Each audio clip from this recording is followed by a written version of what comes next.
sommes sur le salon IMAC à Lausanne en Suisse et Algoquet présente son nouveau calorimètre de montée en échelle. Est-ce que tu peux nous expliquer ce qu'est déjà un calorimètre? Bonjour. Alors, ici on a exposé un calorimètre de montée en échelle. Donc c'est déjà basé sur un calorimètre avec un capteur de flux de chaleur. Ici, c'est un capteur de flux qui mesure directement la puissance thermique qui passe au travers de la double enveloppe.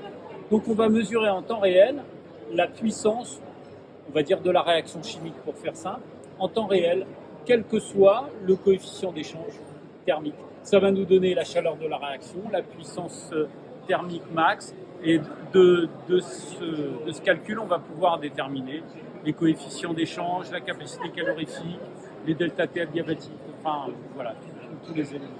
Et quelle est la différence entre ce nouveau calorimètre et les anciennes versions qu'avait développées Algoquet?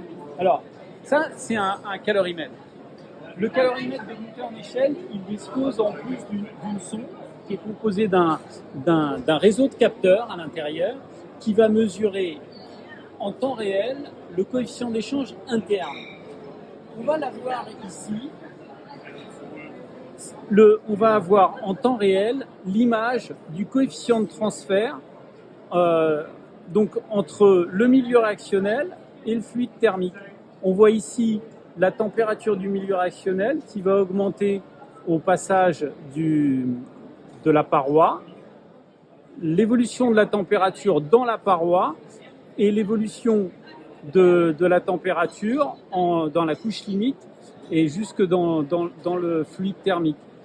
Ces écarts de température représentent en fait les coefficients d'échange ici internes, ici l'épaisseur de la paroi sur la conductivité de la paroi, et ici le coefficient d'échange côté fluide thermique.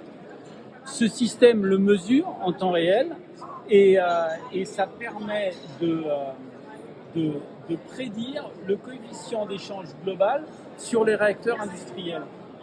À partir de ces éléments-là, le système va permettre de regarder, donc on va pouvoir choisir un réacteur industriel, un 250 litres, un 1000 litres. On a identifié le transfert thermique côté fluide thermique, qui est un invariant en fonction de la température. Et donc on va rentrer des paramètres une fois pour toutes, et le système va nous prédire la température double enveloppe sur le réacteur que l'on a choisi. Donc ici, pour le process que je suis en train de faire, il me propose une température limite de moins 12 degrés, alors que sur le calorimètre, j'avais une température uniquement de 13 degrés, 12 degrés, 10 degrés. Voilà.